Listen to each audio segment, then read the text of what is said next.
নেপাল মানচিত্রের ছোট্ট এক টুকরো জমি নয়, এটি একটি জীবন্ত সময়কণা।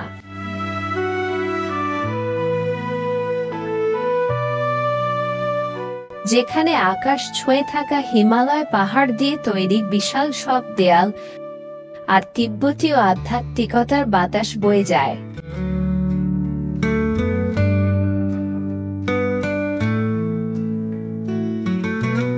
এখানকার প্রতিটি উপত্যকায় মিশে আছে প্রাচীন কোনো কিংবদন্তি।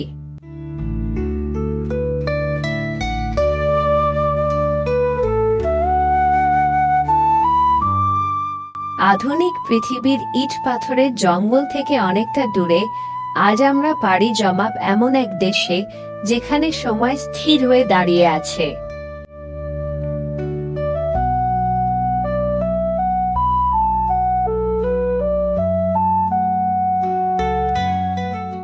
আজ আমরা এই দেশের অজানা এক জগতের রহস্য উন্মোচন করব।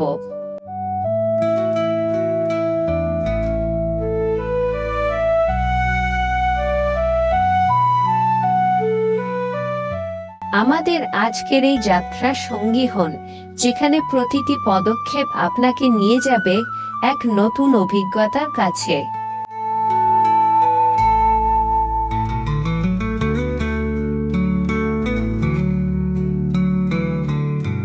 নেপালের পতাকার অনন্যতা ও রহস্য।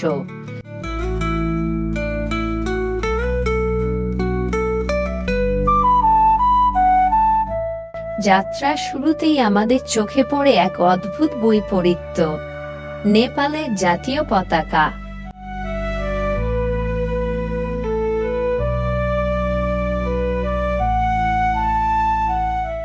পৃথিবীর বুকে একমাত্র রাষ্ট্র যাদের পতাকার আকৃতি প্রথাগত চতুর্ভুজ নয়।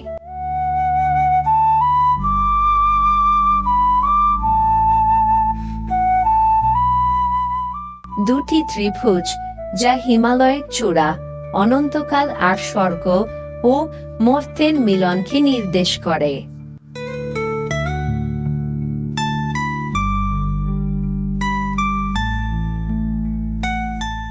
কেন এই অনন্যতা? কারণ নেপাল কোনো সাম্রাজ্যের কাছে মাথা নত করেনি, তারা গড়েছে নিজেদের পরিচয়।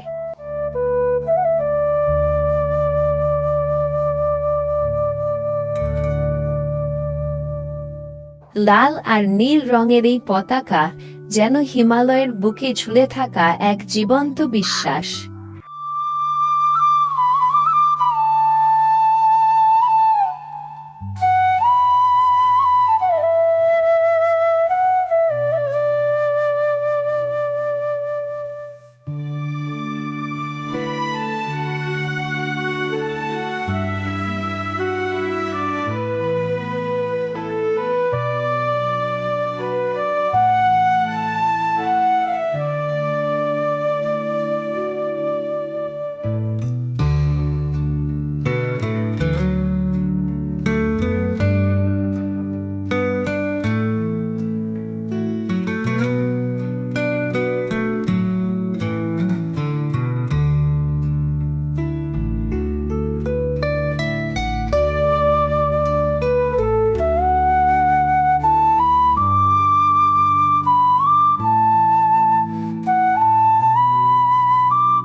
ডুকলা বিমানবন্দরের রোমাঞ্চ।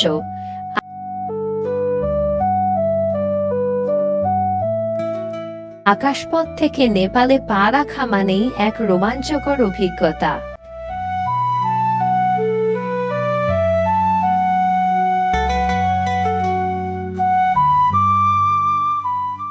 আমরা যখন ডুকলা বিমানবন্দরের রানওয়ের দিকে তাকাই, তখন হৃদস্পন্দন যেন এক মুহূর্তের জন্য থেমে যায়।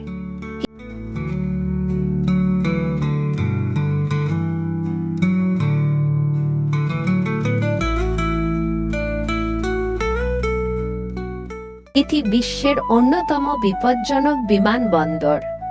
দুপাশে গভীর গিরিখাত, সামনে পাথরের দেয়াল আর মাঝখানে ছোট্ট এক চিলতে রানওয়ে।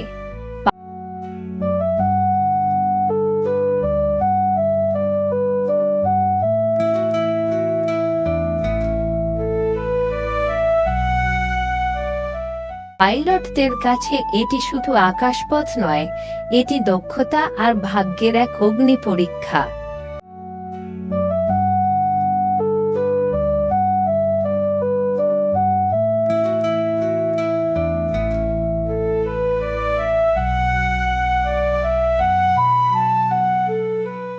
তবুও এভারেস্টের টানে প্রতি বছর হাজার হাজার মানুষ জীবনের ঝুঁকি নিয়ে এখানে নামে।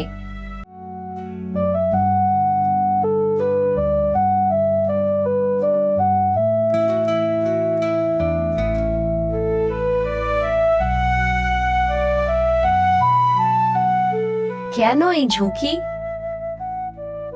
কারণ এরপর যা আছে তা পৃথিবীর আর কোথাও নেই।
কাঠমান্ডু ও পাটন দরবার স্কয়ারের স্থাপত্য।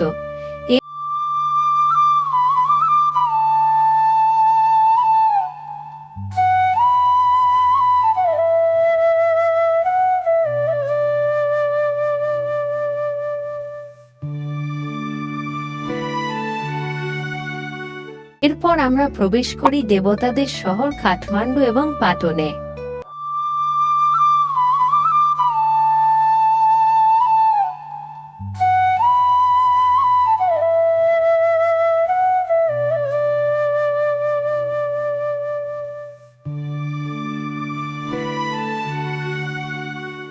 এখানকার দরবার স্কয়ারগুলোর দিকে তাকালে অবাক হতে হয়।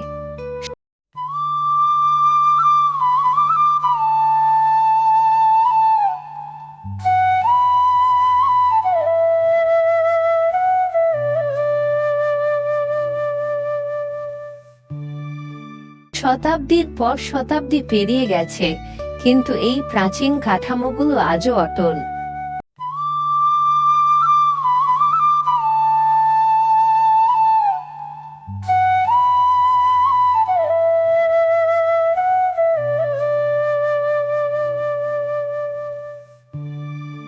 মাকড়সার জালের মতো খোদাই করা কাঠের জানালা আর পাথরে খোদাই করা দেবমূর্তি।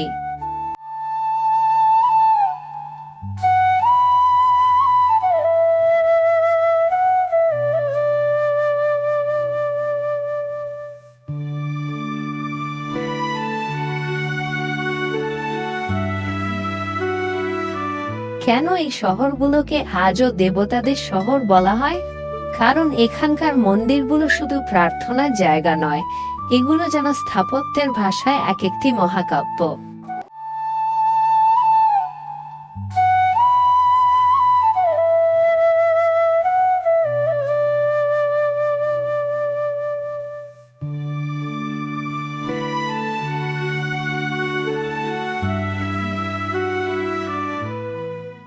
শিল্পী তার ছেনি আর হাতুড়ি দিয়ে পাথরের ভেতর প্রাণ প্রতিষ্ঠা করেছেন, যা আজও পর্যটকদের বিমোহিত করে রাখে।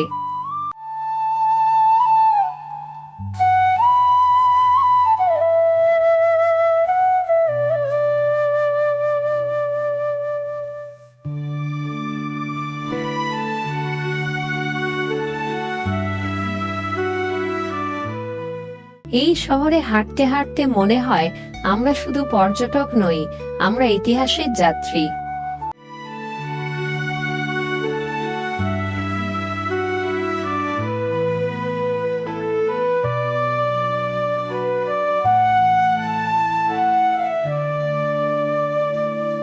এখানকার বাতাস যেন আজও হাজার বছরের পুরনো মন্ত্র বহন করে।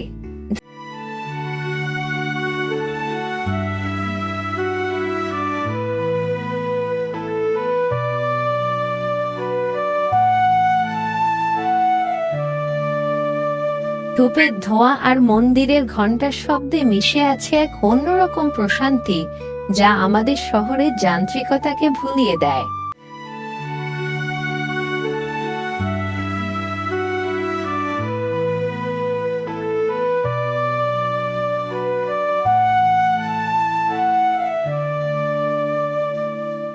কাঠমান্ডুর এই পুরনো ইটের দেয়ালগুলোর দিকে তাকালে বোঝা যায় এগুলো শুধু স্থাপনা নয়, এগুলো মানুষের হাতে গড়া এক নীরব প্রার্থনা।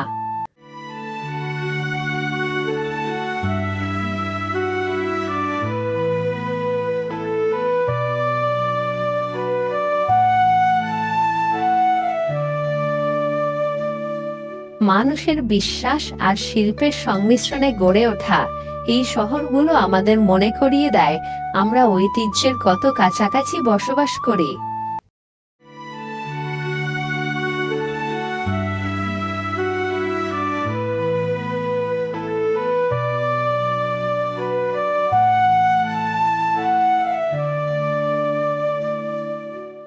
তবে এই ইতিহাসের নিচে পাহাড়ের আড়ালে লুকিয়ে আছে আরো কিছু প্রাচীন রহস্য। সেই গল্পগুলো কি, তা আমরা জানবো আমাদের এই সিরিজের পরের পর্বে। আমাদের সাথেই থাকুন।